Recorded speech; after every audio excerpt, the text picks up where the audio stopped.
Mês da bonança em todo o Ministério Vida Nova. Queremos convidar você para desfrutar desta paz, desta calmaria. É um mês profético em nossas igrejas e de repente você que está no meio, no olho do furacão, no meio da tempestade, já está chegando a calmaria, a bonança já está chegando sobre você. É um mês profético. Tome posse para a sua vida. A Bíblia diz que você deve colocar todas as suas preocupações e ansiedades aos pés do Senhor e deixar que o Senhor comande a sua vida. E se você fizer isso, deixar o Senhor comandar a sua vida, permitir que a vontade soberana do Senhor reine sobre você, você vai poder desfrutar desta calma e dessa paz que nós estamos falando para você. Tome posse então no mês da bonança em todo o Ministério Vida Nova. E eu hoje estou aqui na nossa igreja de Cubatão, convidando você para ficarmos 1 hora juntos. É isso mesmo, compartilhando das coisas do Senhor, louvando e adorando a Deus. E olha, no nosso site, portal igrejavidanova.com.br, tem o endereço das 73 igrejas da Baixada Santista e eu tenho certeza que tem uma pertinho de você. E nós fazemos questão de conhecer você e a sua família, de dar um abraço, de compartilhar das coisas do Senhor. Temos também uma igreja em Águas de Lindóia. E falando em Águas de Lindóia, estamos chegando, hein? Nosso retiro de casais está chegando aí em Águas de Lindóia. Bom, vamos adorar a Deus. Dentro de 1 hora a gente volta. E olha, fique até o final porque tem a oração e a bênção pastoral. Pois nada vai me separar do teu amor, Senhor. Pois nada vai me separar do teu amor, Senhor.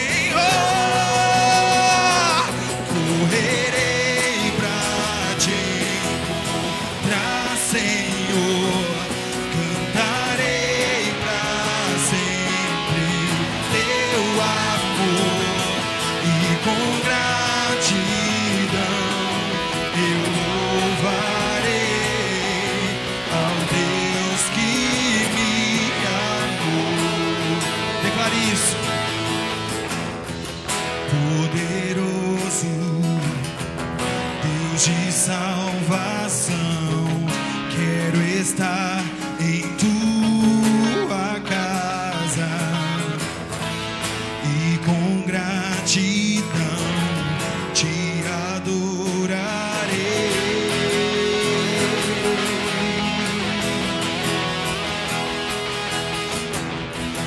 Tua morte a vida me deu, teu amor incomparável. Não há outro que eu queira mais, pois nada irá nos separar. Pois nada vai me separar do teu amor, Senhor. Pois nada vai me separar do teu amor, Senhor. Correrei pra te encontrar, Senhor. Cantarei pra sempre o teu amor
a igreja.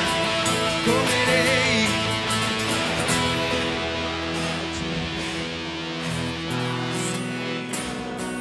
Cantarei pra sempre o teu amor.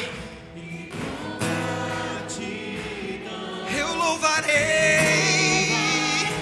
ao Deus. Correrei pra te encontrar, Senhor. Cantarei pra sempre teu amor, e com gratidão eu louvarei ao Deus que me amou.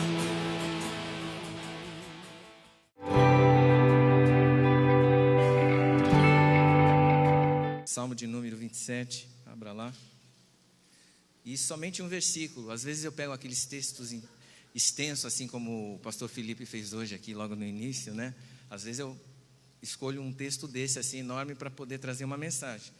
Mas dessa vez é um versículo só, mas eu creio que Deus vai nos falar poderosamente. Então, diga assim: hoje, nesta noite, neste culto, Deus vai falar comigo poderosamente, porque eu vou entender que Ele está falando comigo. Olha o que diz em Salmos, quando eu vou estar fazendo uma pregação aqui com o tema No Dia da Adversidade. Salmos número 27, versículo 5. Na tradução comum, que é a tradução da maioria, diz assim, em Salmo 27, versículo 5: porque no dia da adversidade me esconderá no seu pavilhão, no oculto do seu tabernáculo me esconderá, por-me-á sobre uma rocha. Uma forte salva de palmas a Jesus.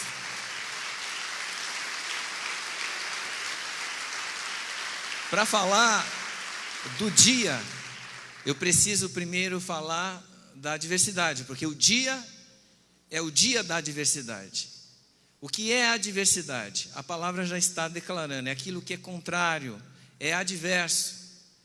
E você talvez esteja vivenciando esse dia, talvez futuramente, se até então Jesus não vier buscar a sua igreja, você esteja vivenciando esse dia de adversidade, ou talvez você ainda vai estar passando por esse dia de adversidade. O fato que nós vivemos na reta final, Jesus está voltando, tudo tem se cumprido e continua repetidamente se cumprindo. É só ler o sermão profético, ler as palavras proféticas que falam futuramente, todo o Apocalipse, a escatologia que trata sobre isso, para você saber que Jesus está voltando. Mas a Bíblia diz que nesses dias, nesses últimos tempos, muitos estariam se apostatando da fé, se afastando da fé, dando ouvido a espíritos de demônios, espíritos de engano, estariam se afastando. Isso é uma das coisas que afastam as pessoas. Mas eu quero estar falando da adversidade. A Bíblia nos fala aqui que tem um dia de adversidade. Um dia de adversidade para o povo de Deus. Um dia de adversidade para as pessoas que estão lá fora, que ainda não tiveram encontro com Deus. E que precisam de uma vitória em meio a essa adversidade. São momentos na nossa vida que a Bíblia diz que seriam esses últimos tempos, dias trabalhosos. E por conta disso, essa é mais uma questão que tem afastado as pessoas além do engano, a adversidade. Mas o nosso comportamento diante da adversidade não deve ser um comportamento de afastamento, de deixar a igreja, de deixar a casa do Senhor, de abandonar a fé. Não, mas é nesse momento que nós temos que nos apegar mais com Jesus, porque no dia da adversidade, Ele vai fazer algo tremendo na nossa vida.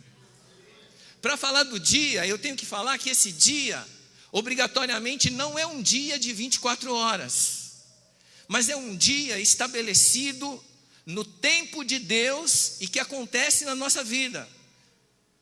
E talvez você tenha passado mais que uma vez no estabelecimento de Deus a respeito desse dia. Você gostaria de saber: Deus, eu estou sendo provado, Deus, está difícil. E quando você está nesse período, você é sensível e você se sente vitimado. O outro parece que não sente, nunca sentiu e talvez nunca vai sentir uma dor como a sua. Mas talvez ele já passou por adversidades muito maiores e você não soube. Mas Deus foi com ele, assim também ele será contigo. Então esse dia é estabelecido pelo Senhor. É Ele que estabelece os tempos para todas as coisas. Lá em Atos dos Apóstolos, no capítulo 1, no versículo 7, ali é dito por Jesus que não competia aos discípulos saberem a respeito dos tempos que Deus estabeleceu. Eles estavam questionando a restauração de Israel e queriam saber: será nesse tempo? Não vos compete saber os tempos que Deus estabeleceu, o Pai estabeleceu através do seu próprio poder. Então você não sabe, mas Deus, Ele pode tirar desse momento hoje, aqui e agora, nessa noite, porque o tempo de Deus, diferente do nosso, que é computado aqui no relógio, seja ele análogo ou digital, o tempo de Deus no grego é cronos, é o tempo de Deus, é esse tempo que nós vivemos aqui, um dia de 24 horas. Esse tempo que talvez você diga assim: o tempo está passando rápido hoje em dia, não é? É que Jesus está voltando. Mas o tempo de Deus no grego é o kairos. E também obrigatoriamente, porque mil dias, mil dias para mim, não é? Aliás, um dia para mim serão 1000 anos para Deus. Então de repente você diz assim: Deus demora muito naquilo que Ele promete para fazer. Quem já falou isso aqui? Seja sincero. Puxa, como Deus está demorando, eu estou aqui aflito, passando por tudo isso, por conta disso, né? Para você, o que é 1000 anos, para Deus é um dia. Mas na verdade não é assim, porque a Bíblia também em Amós, lá no capítulo 9, no versículo 13, diz que pode esse tempo ser adiantado. Ali fala que chegaria o dia, no final dos tempos, chegaria um momento que Deus iria trazer o seu tempo sobrenatural para pessoas. E Ele pode trazer para você, onde aquele que estava plantando alcançaria aquele que estaria cegando, colhendo. Porque nós temos dentro do nosso cronos, nós temos um tempo hábil. Você planta, não é? Você espera crescer a planta, virar uma árvore e aí começa a dar fruto. A partir do momento que ela está formada e vai dando fruto, tem os tempos determinados daquela fruta. Você sabe disso. Mas lá em Amós diz que chegaria um tempo onde aquele que estaria plantando e que deveria ter um tempo hábil dentro do nosso tempo, o tempo do homem, para poder começar a colher. Então esse que estaria plantando estaria dentro do tempo sobrenatural de Deus e alcançaria aquele que já estaria colhendo. É assim que Deus vai fazer contigo nessa noite. Levanta a tua mão e glorifica o nome do Senhor. Então o kairos de Deus, ele pode você talvez entender que está demorando, mas também você pode entender que ele está sendo muito rápido na sua vida, porque não é assim que opera o tempo de Deus, que demora ou é rápido. Deus nunca demora e Deus nunca é rápido. Ele faz no tempo dele, mesmo que o seu tempo ia demorar um pouco mais para você, e ele adianta. Ele não está te dando mais rápido, ele na sua soberania estabelece agora um novo tempo para você e faz conforme o tempo que Ele determinou e estabeleceu na sua vida. Mas eu estou te dizendo isso porque existem coisas que você entende que ainda vai demorar para acontecer, e Deus, você pode clamar e Ele vai fazer com que o tempo dEle seja mais rápido na sua vida. Então nunca diga que Deus está demorando. Deus, Ele faz na nossa vida no tempo dEle, é no kairos de Deus, é no tempo que Ele estabeleceu. Você pode dar uma salva de palmas para Jesus? Entendendo a adversidade e entendendo o dia da adversidade, Eu preciso saber quais os recursos que eu terei nesse dia. O que Deus coloca à minha disposição nesse dia de adversidade. Você deve clamar. Você deve não se afastar da casa do Senhor. Você deve estar ouvindo a palavra de Deus. Você precisa estar edificado, estar firme na presença de Deus. Mas se você estiver na presença de Deus, a Bíblia diz, no dia da adversidade, foi Davi que disse isso. Ele tinha muita experiência com Deus. Ele tinha uma aproximação muito grande com Deus. Ele foi tido como homem segundo o coração de Deus. Aí você pergunta assim, como que Davi foi o homem segundo o coração de Deus? Ele foi cruel. Ele quis a mulher do Urias e colocou o homem lá na frente da fileira lá do exército para morrer, para ficar com a mulher dele. Mas ele se arrependeu, o profeta levou a mensagem para ele, ele pranteou, teve todo um transtorno na vida dele, mas ele ainda era o homem segundo o coração de Deus. Porque perfeito nós não somos. Quem é perfeito aqui? Nós não somos. E às vezes nós fazemos coisas que até a gente se escandaliza com a gente mesmo. Nunca aconteceu isso contigo? Meu Deus, como que eu fui capaz de fazer uma coisa dessa? Como que eu fui capaz de falar uma coisa dessa? Como que eu fui capaz de tomar uma decisão dessa? Não é verdade? Então, a palavra de Deus nos diz aqui que Davi, sendo um homem segundo o coração de Deus, porque nesse momento que ele reconheceu o pecado dele, ele prostrou-se diante de Deus, ele se arrependeu, chorou amargamente, porque é esse o grande segredo de ser segundo o coração de Deus. Saber reconhecer que pecou, saber reconhecer que falhou, saber reconhecer que precisa do perdão e da misericórdia de Deus. Você pode ser o homem, a mulher segundo o coração de Deus. No dia da adversidade, diz a palavra de Deus, me esconderá. Se você estiver escondido, o diabo não vai te achar. Você já orou? Se você não orou assim, comece a orar. Você está se sentindo perseguido? Você está sentindo que o diabo está investindo contra a sua vida, mais do que as demais pessoas em sua volta? Então você creia que Deus ele vai ouvir a sua oração. E peça para Deus, Deus, cega Satanás, cega os demônios. Espelhado no Salmo 91, diga assim, Senhor, me coloca longe dele, me coloca nas alturas. No alto retiro me esconderá, diz lá. Você vai estar escondido. E aí aqui tem toda uma promessa. Se você estiver no dia da adversidade, diz aqui a palavra de Deus, me esconderá no seu pavilhão. O que é um pavilhão?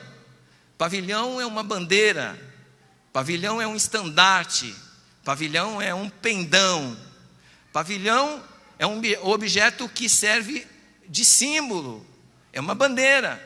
Essa bandeira pode ser do município, essa bandeira, em geral, a respeito do estado, ela pode ser no município, ela pode ser do estado, ela pode ser de todo o país.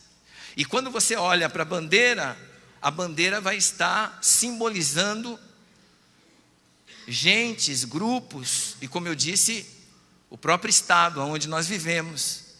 E aí é onde, dependendo da bandeira, você pode ter temor da presença daquela bandeira, ou você pode não estar nem aí. Vocês entenderam? Quando você pensa assim, a bandeira da União Soviética em questão de guerra contra o Brasil, meu Deus, o que nós vamos fazer? A União Soviética contra nós? A bandeira, pastor Felipe falou aqui, todo mundo agora quer ir para os Estados Unidos, né? A bandeira dos Estados Unidos contra o Brasil, meu Deus, o que nós vamos fazer? Agora, a bandeira do Paraguai contra o Brasil, é o mesmo temor? É o mesmo temor? É o mesmo? Ah, não? Então, uma empresa, você pega uma microempresa, tem a bandeirinha dela lá. Aí eu arrumei um emprego nessa microempresa, às vezes é uma bênção para você, mas você está olhando para a bandeira, né? O que a bandeira está representando, é uma empresa pequenina. Aí você olha para uma empresa tremenda, multinacional ou não. Tipo assim, uma Petrobras que está tendo todos esses problemas aí, esse conflito dos furtos que teve ali, né? Então, você de repente pode estar deparando com uma bandeira de uma empresa grandiosa, rica, e você diz assim, é aí que eu quero trabalhar. E às vezes o emprego da outra menorzinha seria melhor, mas a gente vê, pela bandeira a gente vê o que simboliza. Deus aqui não é um símbolo. Eu vou estar escondido na bandeira, é no pavilhão. E então esse pavilhão é Deus. Porque quando você lê, se você quiser constatar isso, marcar para você depois ler em casa, Isaías capítulo 59, no versículo 19, no versículo 20 e no versículo 21, fala a respeito desse dia. Diz assim, vindo o inimigo, lá no meio do versículo 19 do capítulo 59 de Isaías, vindo o inimigo como uma corrente de águas, o Espírito do Senhor arvorará contra ele a sua bandeira. Eu não sei como que está a sua tradução em matéria de pontuação. Vocês sabem que a pontuação você não muda palavra nenhuma, mas dependendo aonde você colocar uma vírgula, um ponto e vírgula, um ponto final, muda a compreensão da sentença. Então, aí, talvez na maioria da Bíblia de vocês, essas novas Bíblias que estão vindo, que têm passado por mais correções, têm corrigido esse erro gráfico. Aí, talvez a sua tradução diz aí, vindo o inimigo, esse momento de adversidade, quando ele vem contra você, ele vai investir contra você. Vindo o inimigo como uma corrente de águas, vírgula. Quem está assim a tradução? Vindo o inimigo como uma corrente de águas, vírgula. Então aí quem vem como corrente de águas, quem é? O inimigo. Aí vírgula. O Espírito do Senhor arvorará contra ele a sua bandeira. O Espírito Santo não está vindo como corrente de águas. Ele só vai arvorar a bandeira. Arvorar é levantar. Ela vai ser apresentada, hasteada, ela vai ser demonstrada. Vocês entenderam? Mas na verdade, no original não é isso. E já está sendo corrigido. Não é o diabo que vem como corrente de águas. A vírgula está antes. Vindo o inimigo, vírgula. As novas traduções estão assim. Vindo o inimigo, vírgula. Como corrente de águas, o Espírito do Senhor arvorará contra ele a sua bandeira. E esse Espírito Santo que está aqui nessa noite, é esse Espírito Santo também que o rio o representa. As correntezas do Espírito Santo estão aqui neste lugar. As correntes deste rio estão aqui. É vida no nosso meio. E quando você chega nesse momento, nesse dia de adversidade, nesse momento da investida do diabo contra a sua vida, que ele vem contra você, você sente, tudo começa a mudar. Dentro de casa as coisas mudam. Lá no seu trabalho as coisas mudam. Lá na sua escola as coisas mudam. Parece que está todo mundo junto, no mesmo propósito contra você. Eu lembro que quando eu me converti, eu tinha 15 anos de idade, foi na Assembleia de Deus Ministério de Santos. Eu fui o primeiro da minha família. Hoje nós temos uma família enorme de sacerdotes do Senhor. A maioria somos pastores consagrados e ministradores da palavra. É uma família de pregadores da palavra, que se dão a palavra de Deus e creem de uma maneira profunda nesse Deus e na sua palavra. E eu tinha 15 anos e eu fui para a igreja Congregação do Campo Grande do Ministério de Santos, porque uma senhorinha semi-analfabeta ela, na verdade era quase uma analfabeta inteira, alguém lia para ela e ela decorava e na hora já estava marcadinho, era sempre aqueles salminhos que ela conhecia, o 23, eu vou aqui ler o Salmo 23, mas era tudo de coca, ela não sabia ler direito nada. E ela me evangelizou o pastor Antônio Carlos, que tinha sido acometido daquele acidente de trânsito em 1977, foi amputado o braço dele, ele fez 21 cirurgias, ele recebeu queimaduras pelo corpo inteiro de 3º grau, nós pensávamos que ele não ia sobreviver, e essa senhorinha que ninguém dava nada por ela, eu estava ali do lado de fora na ala G, no 4º andar da Santa Casa de Santos, e meu irmão lá do lado de dentro, aquela sala toda de vidro, a gente não podia entrar ainda, e ele lá no leito, e aquela senhorinha olhou assim pelo vidro e ele fez assim, que era para ela ir, ela ficou agoniada, a paixão que ela tinha por almas. Ai, eu tenho que conversar com alguém. Foi conversar com a enfermeira-chefe. Pelo amor de Deus, deixa eu entrar. O rapaz está querendo que eu converse com ele. Eu vou ser rápida, eu quero ler alguma coisa. Não lia nada, mas quero ler alguma coisa, quero cantar. Ela fazia louvor assim no ouvido do doente. Ela começava a cantar na hora, igual repentista. Ela fazia aqueles louvores assim na hora e cantava para a pessoa. E ali foi quando ele aceitou Jesus também. E ela tinha conversado comigo, me dado um folheto, 1, 2, 3, 4 coisas que você precisa saber, que Deus quer que você saiba. Eu lembro deste folheto até hoje. E ali eu li, eu aceitei Jesus também, comecei a ir para a igreja. Eu fui o primeiro a ir para a igreja. Depois ele saiu de lá, não foi. Mas Deus foi fazendo a obra e a irmã Doralice não desistia. E ele depois foi. A Helena Maria, a esposa, minha cunhada, era católica roxa. E eu era outro também, que vivia com o santinho tudo dentro do bolso. Mas eu me converti, e quando eu me converti, e meu irmão saiu do hospital, nós morávamos num sobrado ali na Almirante Barroso. E aí eles foram muito gentis com meu irmão, lá no hospital, enfermeiras, todo mundo tratou muito bem dele. Então, toda a família quis dar uma churrascada para vários funcionários lá da Santa Casa de Santos. Foi uma tropa, e eu fui para a igreja. Naquele tempo a gente usava a Bíblia de desodorante, né? O povo falava isso, né? A gente era quebra-santo, usava a Bíblia de desodorante. E era assim, eu peguei minha Bibliazinha. Vou para a igreja. E fui para o culto, numa terça-feira, eu acho. Eu fui nesse culto lá na igreja sede da Assembleia de Deus. Então eu fui nesse culto aí, fui com a minha Bíblia, fui. E aí eu sabia que ia ter uma festa lá e eu queria... Sabe, quando você é novo convertido, você leva um choque, é um choque tão grande. Você quer se distanciar de tudo, você ainda não tem entendimento. Você fica meio não correto como tem que ser todas as coisas, né? Mas vai estar aprendendo. E eu lembro que eu cheguei, estava cheio de gente lá. Na frente de casa, dentro de casa, estava tudo tomado de gente. Aí eu todo assim, meio envergonhado, né? Com a Biblinha. Aí veio, né? Eu tinha aprendido, não pode se envergonhar de Jesus. Então, vamos com a Bíblia. E eu fui com a Bíblia e tudo. Aí o povo cumprimentando. Era meninote, 15 anos, né? Oi, tudo bem e tal. E eu queria sair, sumir dali do meio deles. Aí, tudo ocupado. O banheiro de cima estava ocupado. Eu fui no banheirinho de trás, no quintal da casa, que era atrás. Quando eu fui... E começou muitas tribulações. Disseram para os meus pais, tira esse menino dessa igreja. Essas crentaiadas aí, o menino vai ficar maluco, vai ficar doido. Ele falava aí. Meu pai faleceu há 8 anos, sabe o que ele se tornou? Que ele era aqui? Um missionário do Senhor. A minha mãe ainda é viva, sabe o que ela é? Uma missionária do Senhor. E vários de nós estamos todos na presença de Deus. Se você receber o conhecimento da palavra, você tem aqui um pastor que te ensina, que prega para você todas as noites.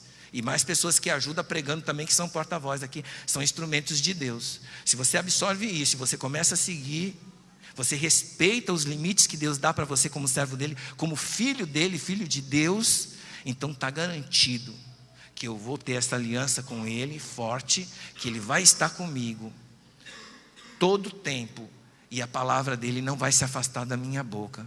Você crê nisso? Vai me esconder no seu pavilhão, e no oculto do seu tabernáculo me esconderá. Vocês sabem que o tabernáculo era uma igreja para nômades, né? Porque Israel no deserto era nômade. Então hoje estava aqui e amanhã estava ali. Então armava, né, as barraquinhas deles, as tendas deles, e armava o templo, que era o tabernáculo, então o templo móvel. E a palavra de Deus fala a respeito, no Salmo 84, a respeito da casa do Senhor. Aí o salmista, que é Davi também, ele era apaixonado, né? Ele fala de morar todos os dias, né? Todo o tempo na casa do Senhor. No Salmo 23, no final, no 84, ele fala: quão amáveis são os teus tabernáculos, Senhor dos exércitos. Até o pardal encontrou casa e andorinha, ninho para si e para a sua prole, Senhor dos exércitos. Olha que coisa tremenda, o carinho que ele tinha com a casa do Senhor. Então está escondido na casa do Senhor, está escondido dentro da casa do Senhor, é porque eu posso contar com a presença de Deus sempre aqui, porque aqui é o lugar onde Ele ordena a vida e a bênção para sempre, mas eu posso contar também com os meus irmãos. Eu posso contar com a intercessão deles. Eu posso contar com a ajuda deles, se compadecendo de mim, me aconselhando, me incentivando. Estou desanimado. Pastor Felipe pergunta: cadê fulano? Poxa, não era colega teu, não era teu amigo e tal, você veio contigo e tal, cadê fulano? E a pessoa logo se preocupa e vai atrás do fulano quando vê atrás do fulano novamente. Não é verdade? Porque a casa do Senhor é maravilhosa. Aqui é um lugar para a gente se sentir bem. Aqui é um lugar agradável. É um lugar a gente tem um contato direto com Deus. Deus, Ele está aí pertinho de você. Você precisa disso na sua vida. Porque aqui é um esconderijo. Aqui é um lugar de proteção. Quando as pessoas oram e elas dizem assim: abençoa esta igreja, você está dentro. Você está nessa oração. O pastor diz assim: abençoa todas as ovelhas que o Senhor tem colocado na minha mão. Você está dentro, você faz parte dessas ovelhas. Então, você é alguém que está recebendo uma proteção aqui dentro. Ah, mas eu estou muito fraquinho, eu tenho pisado muito na bola, eu não quero mais ficar na igreja. E aí sempre eles falam uma coisa ou outra, quando mexe comigo isso. E ainda o pastor Felipe falou aqui, alguém falou aqui, mexe com as pessoas, mexe mesmo, mexe com as pessoas. Mas nesse momento é que a gente tem que estar mais perto de Deus, como eu disse. Esteja mais perto de Deus, venha para a casa do Senhor, porque aqui você vai ter proteção, lá fora você não vai ter. Lá você vai cair direto na mão do diabo. Então mesmo fraquinho, manquejando, se arrastando, com dificuldade, você venha, porque quando você vem aqui, você vem para estar com Deus, para falar com Deus, para sentir Deus na sua vida, para comungar com Jesus, com o Espírito Santo de Deus, porque você precisa da presença dele na sua vida. E a bênção de Deus vai ser grande na sua vida. Lá em Isaías, que eu tinha falado do inimigo vindo como correntes, depois diz assim, que essas bênçãos que vêm pela aliança, é para ti, é para a tua posteridade e para a posteridade da tua posteridade. Posteridade é descendente. Então essa bênção é para você, é para os seus filhos e é para os teus netos. Saiba de uma coisa: a bênção é maior do que a maldição. O dia é maior do que as trevas. Quando o dia entra, as trevas fogem. Vocês entenderam? É mais forte. Deus é muito mais poderoso do que Satanás. Ele tem poder, mas tem limite no poder dele. E Deus é todo poderoso, não tem um poder que ele não tenha. Ele tem todo o poder. Então não duvide de Deus. Não creia no impossível. Creia em Deus. Não creia no impossível, creia em Deus. Quando você crê que aquilo é impossível, você crê no impossível, como que Deus vai fazer alguma coisa para você? Você tem que crer que aquilo que é impossível para você, é para você que é impossível, mas não é impossível para o teu Deus. Toda a tua família será abençoada. A maldição, diz a Bíblia, que acompanhará os seus descendentes até a 3ª e 4ª geração daqueles que me aborrecem, diz o Senhor. A maldição acompanha. Quando você chega para Jesus, quebra tudo, mas ela acompanha. Mas a mesma Bíblia diz assim, que a bênção do Senhor, ela vai estar presente até 1000 gerações na sua vida. É muito maior, é muito mais grandiosa a bênção diante da maldição. Então nessa noite, nós clamamos por esse poder de Deus, que nos aliança com Ele e que nos coloca nessa bênção maravilhosa dele estar conosco, dele nos assistir, dele nos ajudar, dele fazer na nossa vida, dele nos dar a sua palavra, nos usar como um vaso, nos usar como instrumento. Às vezes você fala assim: eu não presto, eu não valho nada. Mas quando você chega e pega esse microfone, você começa a falar coisas maravilhosas, e você começa a sentir a presença de Deus, e vidas de repente vêm falar com você, testificando que aquilo foi interessante e importante para aquela vida. Olha, eu ia fazer tal coisa, mas quando você falou isso e isso, você disse aqui cantando, você disse aqui falando, pregando, você disse aqui testemunhando. Puxa, a partir daquele dia fica sabendo, eu tenho que te falar, você tem que saber disso. Continua assim, meu irmão, que você está sendo bênção para muita gente, porque você foi bênção para a minha vida. Ou alamachuri canta alamahai.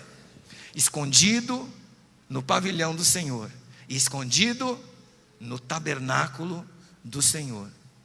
E aí essa palavra aqui, que é uma palavra tremenda, essa que eu tenho lido para vocês, eu não vou estar somente escondido no pavilhão, eu não vou estar escondido somente no tabernáculo, mas eu vou estar com meus pés firmes sobre a rocha. Tem um texto lá em 2 Pedro, no capítulo 3, versículo 19, mas no 18, da metade para o final, vai falar a respeito do homem do engano. O engano, que eu já tinha falado aqui do engano, que você deve fugir disso.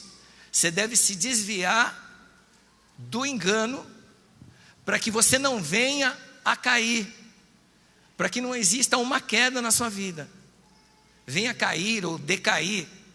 Então, para que isso não aconteça, mas que você esteja firme, é isso que diz o texto, que você esteja firme, mas está firme e eu preciso fazer mais o quê?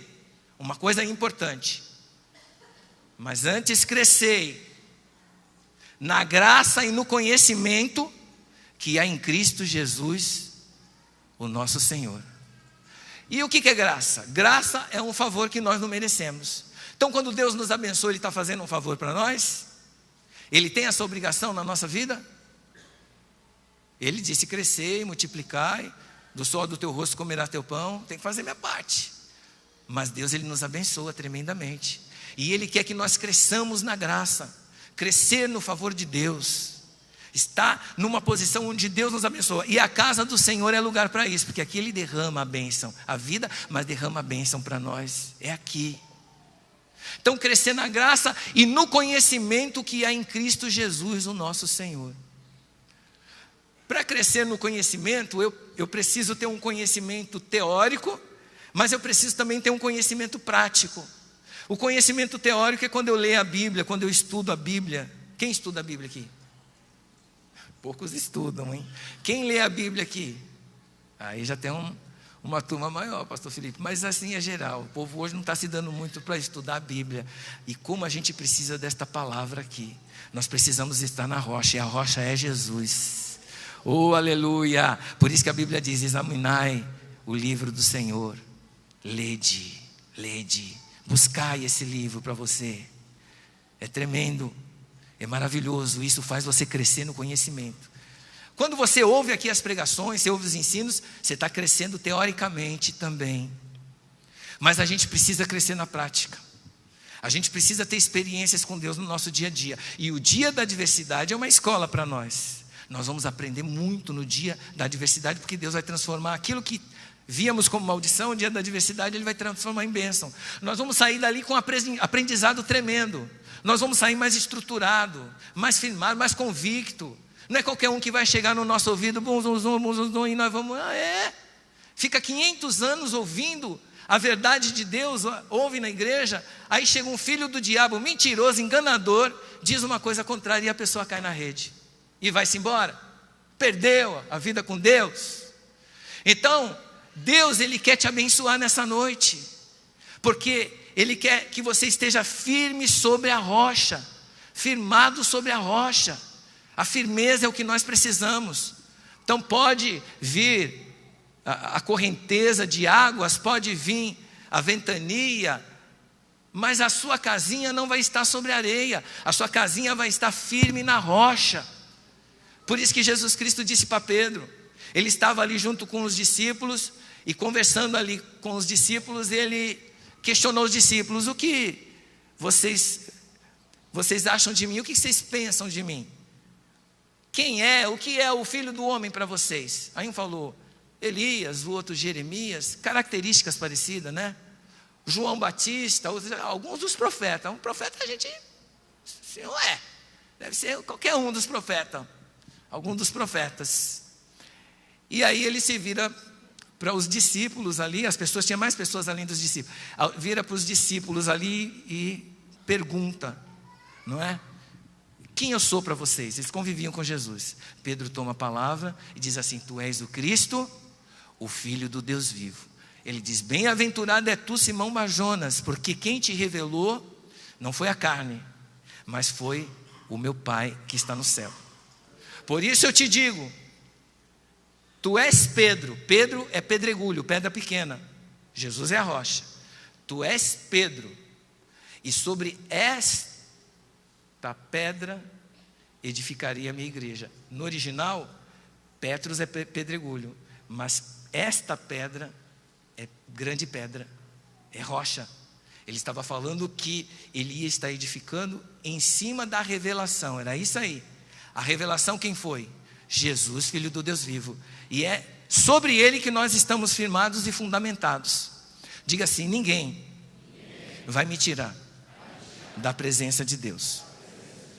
Tudo que Satanás quis, diga. E tudo que ele quer é me tirar da presença de Deus. São confusões que se levantam, irmão contra irmã, às vezes umas bobagens tão grandes. Sabe, tipo assim, passou e não cumprimentou. Às vezes é antipático a beça, mas às vezes é um desligadão da vida. Eu sou desligado. Tá falando comigo, tá bom, Deus. Eu sou desligado. Às vezes eu passo, nem vi. O meu sócio, eu sou? Você é? Eu sou. Você é? Desligadão? Eu sou desligado, sou mesmo. Eu sou desligado. Às vezes eu vou ver a pessoa já em cima de mim, assim, está chegando já perto de mim, é que eu vou ver a pessoa. Eu não vi. É verdade. Agora tem uns que olha, tem um pessoalzinho que é antipático toda a vida, que se perguntar para a maioria da igreja, fala, aquilo ali, ninguém gosta.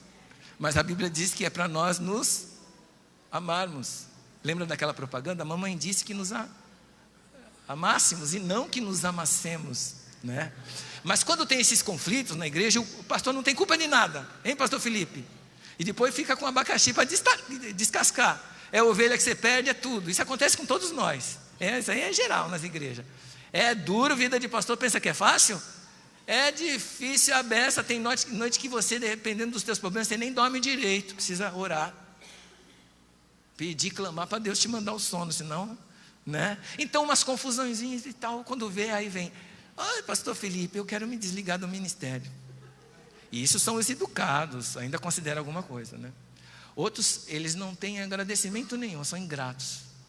Eles pegam aquele indivíduo que está lá no meio, às vezes nem é muito compromissado com Deus nem nada, e fez alguma coisa contra ele. Nessa igreja eu não fico mais, porque essa igreja está me humilhando. Ninguém te humilhou, foi aquele um lá, que de repente nem o pastor considera ele como membro da igreja. É um perdido na casa do pai. Vocês entenderam? Aí chega assim para falar com o pastor não aceita essa coisa. Vai falar mal da igreja? Você quer sair? Você sabe que ela vai falar da mal da igreja para mim?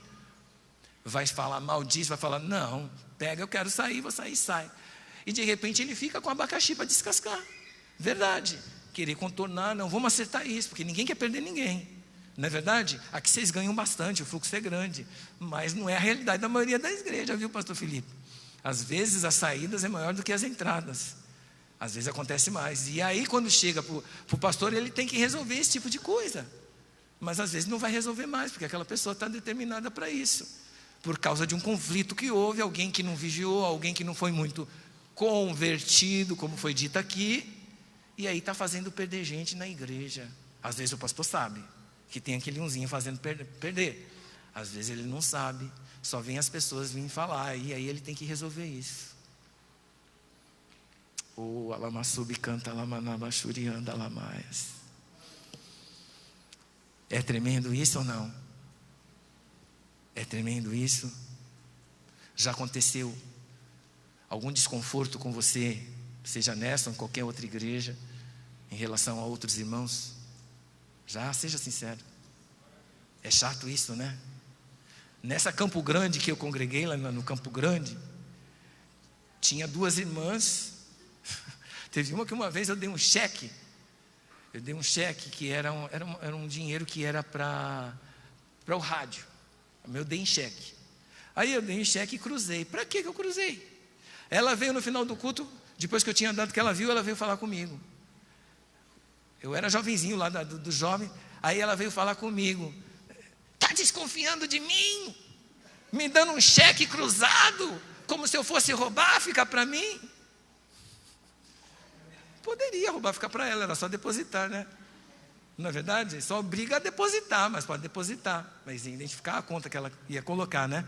E começou a conflitar comigo dentro da igreja. Eu falei, pelo amor de Deus, irmã, estou cruzando justamente para a segurança. Vai que a senhora perde esse cheque aí. não está nominado nem nada. Eu estou cruzando aqui, entendeu? Aí tudo bem. Não demorou muito tempo, ela e uma outra irmã, aí aglomerou o pessoal na frente da igreja, começou a discutir, e aí uma delas deu uma tapa assim no rosto, foi um escândalo. Pá! Aí todo mundo alvoroçou. Ai, o que está acontecendo lá na frente?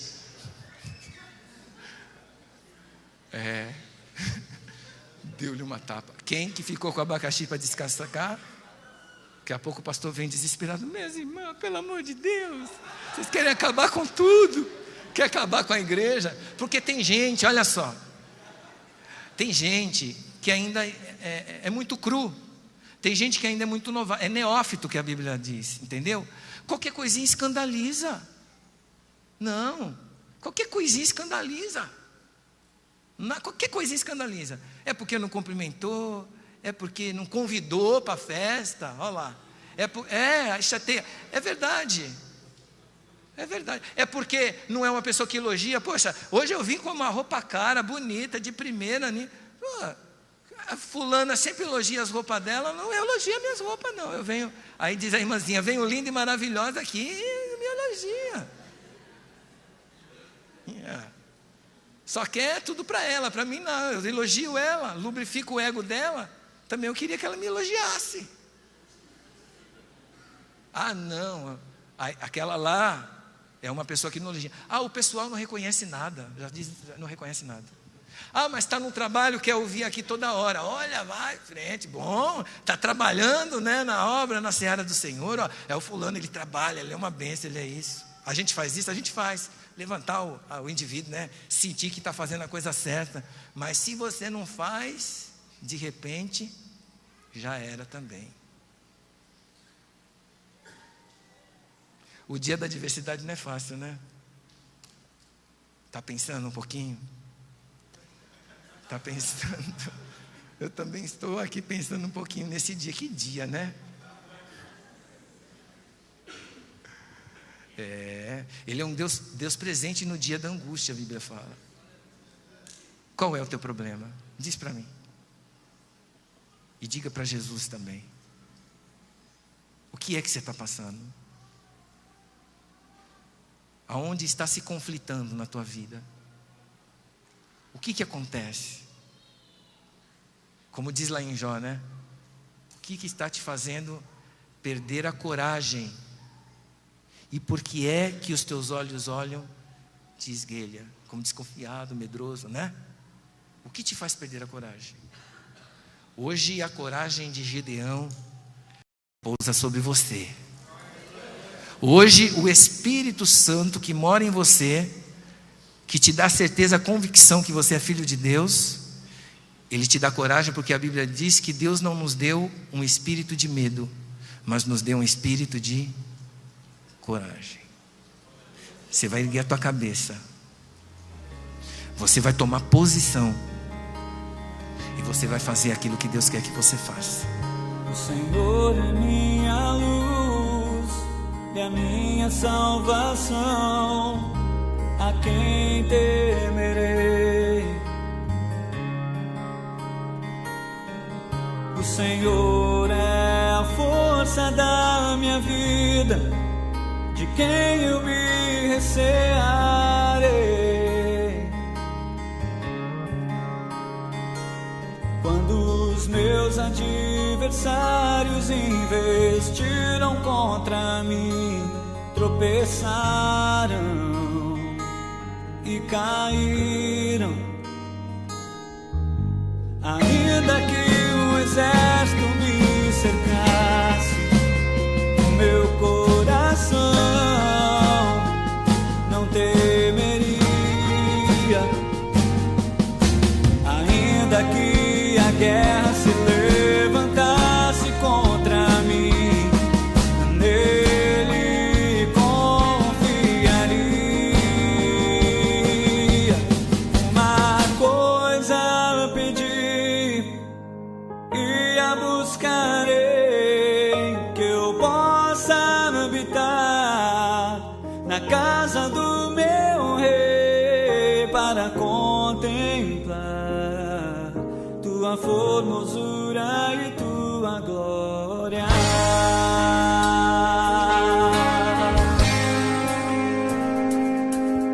O Senhor é minha luz e a minha salvação, a quem temerei?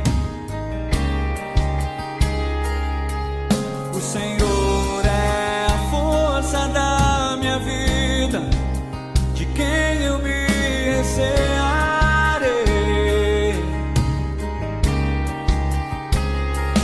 Quando os meus adversários investiram contra mim, tropeçaram e caíram, ainda que um exército me cercasse, o meu coração não temeria, ainda que... O nosso desejo é que você seja abençoado pelo Todo-Poderoso. Eu vou orar por você agora e eu acredito que Deus vai abrir os céus, e quando Deus abre os céus, Ele derrama ricas bênçãos sobre as nossas vidas. Senhor, meu Deus e Pai, nesse momento eu clamo a Ti, eu rogo pela Tua graça que ela possa alcançar estas vidas que estão nos assistindo agora. São pessoas com inúmeros problemas que precisam da Tua ajuda, são pessoas que muitas vezes estão doentes, pessoas que estão nos assistindo agora, que estão até mesmo atrás das grades, pessoas que andam pelas ruas mais aflita, angustiada, porque não tem nenhuma perspectiva de vida. Existem pessoas, Senhor, que muitas vezes estão com problema nas suas finanças, problema no seu lar, na sua família, mas Tu és poderoso, Senhor, para mudar essas vidas. Eu sei que uma palavra Tua, um gesto Teu, pode fazer um milagre acontecer nessas vidas. Então, eu imploro a Ti, eu rogo a Sua graça, a Sua imensurável graça sobre essas pessoas que nos assistem. Traga a eles um dia bom, uma história maravilhosa de ser contada. Por favor, meu Deus e Pai, eu peço em nome do Senhor Jesus. Amém e amém. Aguardamos vocês. Até o nosso próximo programa, se Deus disser que sim. Tchau, tchau.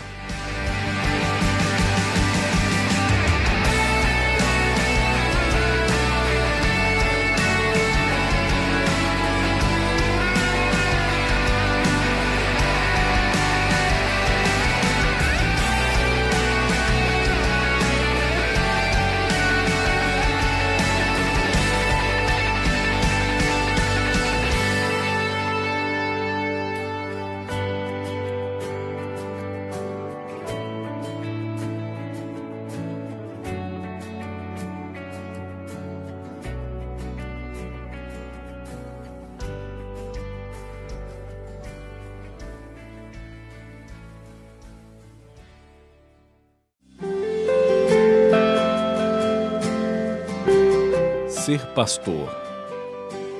Ser pastor é amar, ainda que o seu amor não seja correspondido.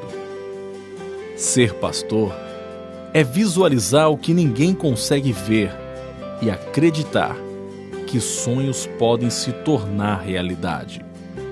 Ser pastor é abraçar o menino, já pensando no obreiro de amanhã. Ser pastor é apresentar sua ovelhinha ao Senhor, tenra e pequena, sob o olhar emocionado dos pais. Ser pastor é sorrir quando o coração está chorando, é abençoar quando na sua própria vida só existem provas, é tentar secar as lágrimas da mãe desesperada que sofre com os filhos, ou aconselhar a esposa desiludida com o marido. Ser pastor não é o título, é o homem que se torna, a palavra que se vive todos os dias, as dificuldades que são superadas e os testemunhos que vão se formando. Ser pastor é ser simples, tendo os olhos sempre fitos no campo. Afinal, as ovelhas estão sempre em movimento. Muito obrigado por ser um servo fiel e feliz aniversário!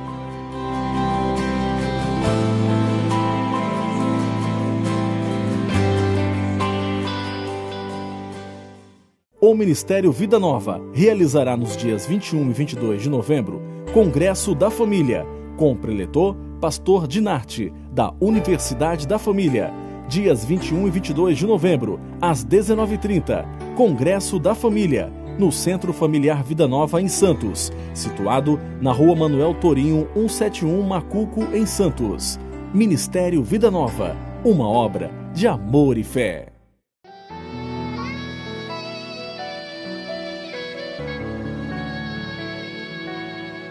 Eu quero fazer um convite todo especial para você.